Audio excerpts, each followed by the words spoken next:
What's up, guys? Stun Coyote here, and I'm coming to you with a video about a thing that happened last month, which involves this right here. Kotaku, an internet website that brings you all the latest gaming news, drama, and or events straight to you on your little PC thing you got there. So, something that happened to me last month involving Kotaku is actually something I wanted to talk about for a while, but I never really had the time to do so. So I'm coming forward with my thoughts on the thing that happened with them, which is they wrote an article about me. Last month, let me pull it up here. Last month, Kotaku released an article called Super Metroid Hack Continues to Get New Speedrunning World Records. This is absolutely insane.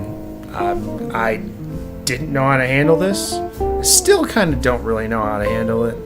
I've never really had anyone try and make an article about me or any of the accomplishments that I've ever done as far as speedrunning and or Twitch goes. So this was really interesting to see. I found out about this through my friend Vesper, Greg, who came forward and on Twitter was like, that feel when my friend gets an article written about him on Kotaku. I was just looking through Twitter and found that. I was like, wow, okay, I better check this out. So yeah, it was written by a guy named Ethan Gack, I think is how you pronounce his name. And it actually caught quite a bit of traction on their website, which was pretty cool. But like I said, I'm super new to the idea of anybody looking for information from my channel or anything involving that or the speedruns that I do. So this is really interesting. They got a lot of info. From what I assume is just like looking at maybe Reddit and or my Twitter directly. So I don't know. Somehow they found a paste bin I made about a project. Again, I don't know. It was a 104% tutorial. No idea. Anyway, so yes, the article on Kotaku is called Super Metroid Hack Continues to Get New Speedrunning World Records. So basically, I'm going to go through the article and kind of give you like a brief synopsis of like what is in it, and then I'll give you my thoughts on it. Because I mean, I've told everyone, oh, it's cool, like it's awesome having an article written about you and stuff. But like I said, it's a really new experience for me, and I guess I just want to talk about it.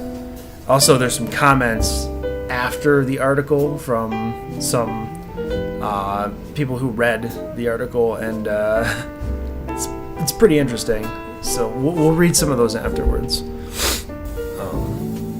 Okay, so basically it opens up saying Super Metroid Project Base is a hack for the original game that adds some new missile packs to collect, 4 extra ones, reroutes the map a bit, true, and most importantly, plays even faster thanks to tighter controls. Yeah. Project Base, you got that part right. Project Base is a hack that revamps the game via map physics and items, so that's accurate. Stun Coyote knows Project Base like the back of his hand, probably better, in fact.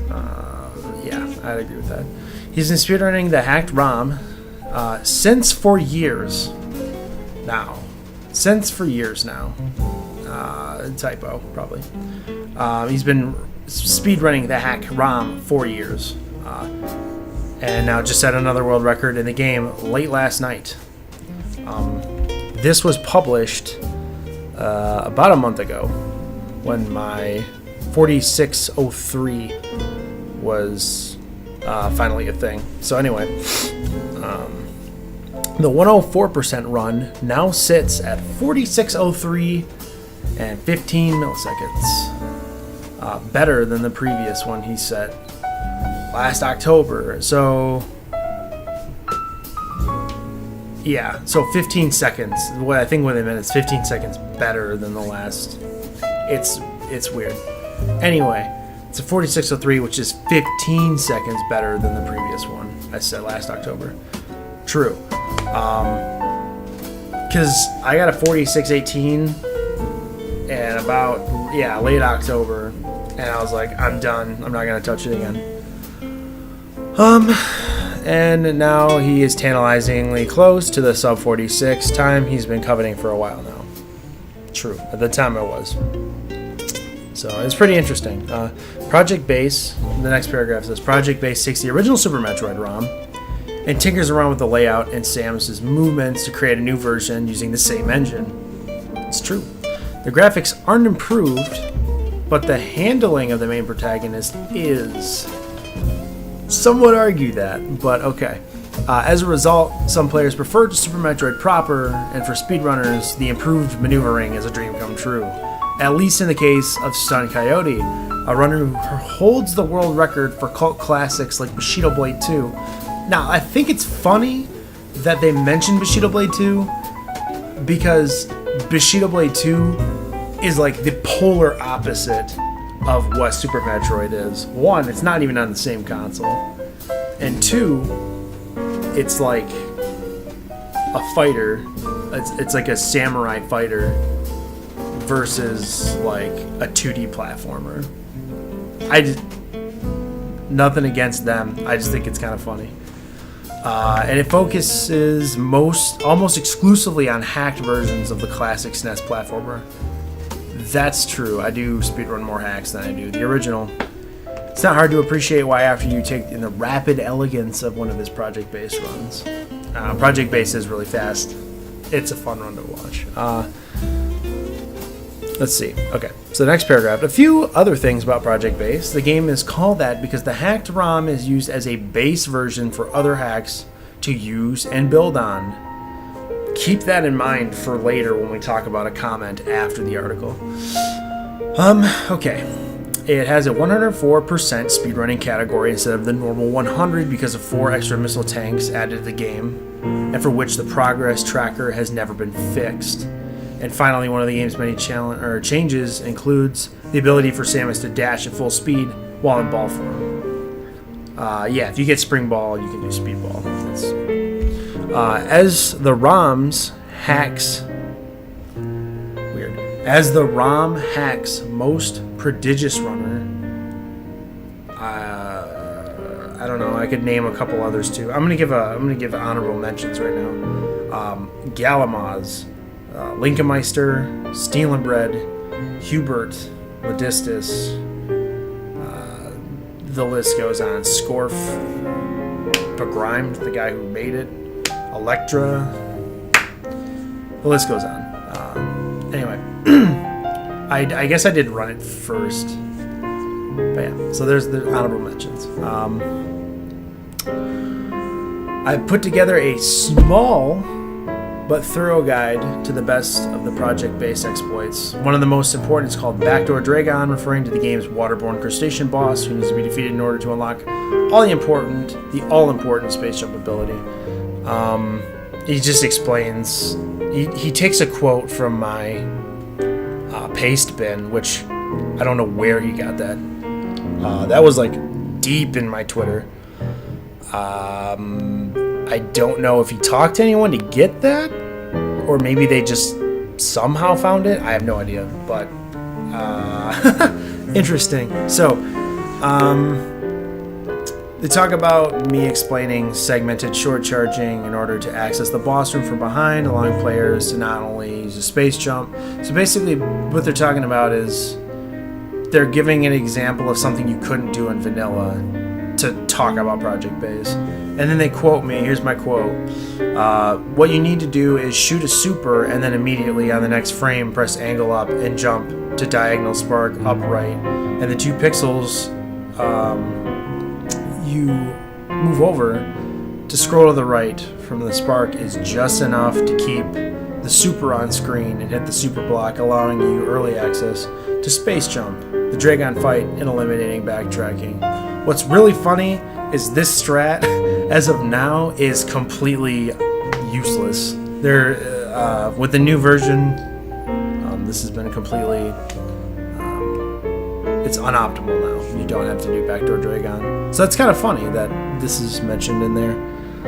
But I guess this was 7.2. So anyway, regardless, it's just one example of the weird ways that Project Base hack leads to different speedrunning permutations because of what players are able to accomplish and how new secret passages between sections of the game allow them more options for the order in which they tackle different bosses. You can see more of Stunt Coyote's runs over his Twitch channel, where he'll no doubt be closing in on a new 45-minute world record any day now. What's kind of funny is the day after this came out, I got the 45. So, and then a week after that, I got the 44, which is insane. So yeah, it's just goes to show, like, they wrote this article based on Project Base 0.7.2, which was the previous version. 7.3 has a lot of changes, so it's kind of unfortunate that the article is kind of outdated already. But then at the same time, the article couldn't have come at a better time because people saw that.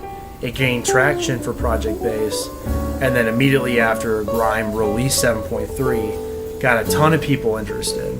So that was really cool. Anyway, I think that aside from a few spots that were kind of like repeated and or I don't know if it was misinformation, a couple things that were just like odd. I thought the article was really well written, and it was crazy to read because, like I said before, I've never had anyone. They didn't approach me about it at all. They never said anything. There was no permission. There was no nothing. They just like did it. So it was weird for me to just wake up one morning and see an article about Project Base and me on Kotaku. So it was just pretty crazy. I was never confronted once about it, but there it is. Okay, so some of the comments that I just want to clear up. There's one in particular, and I'm not going to say who it is, but if you go to the Kotaku article, you can see who it is. And this guy, I don't know if he knows what ROM hack is, or if he just didn't really pay attention to what the article was talking about. But here's what he said. He goes, let's see here. Okay, I just took Super Mario Bros., added some warp pipes, changed the level order, and modified how the game's physics handle. And now, oh, looky, a world record! Incredible! Oh, but dang it, I put it up for download on some obscure website, and someone else just did a playthrough, and now they have the world record. Dang it! But I'm the first and only person in all of history to go from first place in the global rankings for this game to last place. That's a world record. I'll be certain to go down in the history books as one of the greats, specifically one of only a handful of greats who will ever even bother to play this particular inexplicable modification of a beloved classic video game. Remember, kids, if you can't manage to be the best in the world at something, just change it very slightly in ways that benefit your own ability to perform at it, and then act like it's an entirely new thing, worthy of a separate category. And that's another world record. Holy shit, dude. You completely and utterly missed the point of what this entire thing was about. I want to let you know that you're like the biggest meme on my Twitch channel right now, and it's awesome. People copy pasta this all the time. I think what this guy was getting at, and you can, if you go read it, some of the old comments here are like, dude, he doesn't get it. He doesn't know what a ROM hack is. It was under the impression that I made the game and that I'm speedrunning it and getting world records. No, a ROM hack made by the begrimed one called Super Metroid Project Base, made so other hackers can build their hacks off of what Project Base is. If you ever heard of the game Hyper Metroid, that was completely built off of the Project Base mechanics. It's a completely new game. That's what a ROM hack is. You take an original idea and you reinvent it. That's what a ROM hack is. So to just come forward and be like, okay, so you're basically telling me you're not good enough to get world record in Super Metroid, so you yourself created a variation of Super Metroid, ran it, and called it a world record. That's completely not what this is. So I just wanted to clear this up in case anyone was ever thinking that I made Project Base. I didn't. The guy who made it is the begrimed one, or begrimed, or grime, you can call him. He made it. It's his hack. I speedrun it and beta test it, along with a handful of other people that beta tested and also speedrun it. I didn't make the game. I have made absolutely zero edits to the game, and I did not change anything to benefit my own playstyle. I just like the game and I play it. So I'm just going to clear that up, bud. Okay, so anyway, the rest of the comments on the article were very supportive, saying that they really enjoyed the run, they really enjoyed the game. And I just want to tell you, if you haven't played Project Base, Kotaku said it the best. It's very, very fast-paced. It's great. The physics are fun. There's a bunch of palette swaps, new colors, new enemy behaviors. It totally adds a brand new feel to the classic Super Metroid. So if you haven't tried it, I highly suggest going and trying it out. I really, really, really want to thank Kotaku for coming forward and making this article about Project and myself. Like I said, I've never had anyone even show a semblance of interest in interviewing or doing anything that has to do with my Twitch channel or my speedrunning accomplishments, I guess you could say, at all. So that's really cool. And I gotta say, the article was written really well, and we've talked about it a ton of times in my chat on Twitch, but I've never really gotten a chance to go in depth about the article and kind of give everyone an idea of what I really thought about it. So I hope this kind of cleared up any of the misconceptions or the idea that I made Project Base and I'm speedrunning it, because that's totally not the case. Again, made by someone else, I'm just running it. It's what a ROM hack is. If any of you are interested, be sure to go over to metroidconstruction.com and go in the Hacks tab, find Project Base, download that, and play the hell out of it, because it's really good.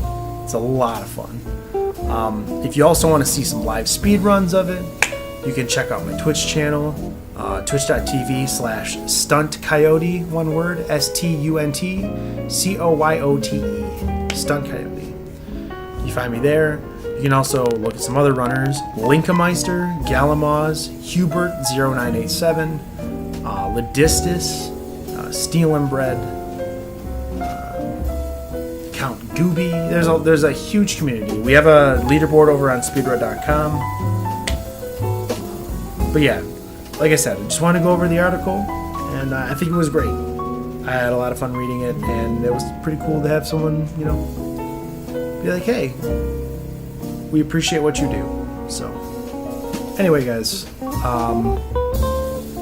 yeah, I'm Sun Coyote. If you like this video or like the style of these, kind of going over things, if you like this video, be sure to give it a like. Also, hitting that little bell down there, that keeps you notified on all the new videos that come out, whether it be speed runs or like stuff like this, vlogs, anything like that, just to keep everyone up to date. Also, it helps if you whitelist the YouTube page. It just really helps out. So, thank you guys so much. Be sure to like, subscribe, and I'll be seeing you more on YouTube and definitely more on Twitch. So, have a good one, guys. Peace out.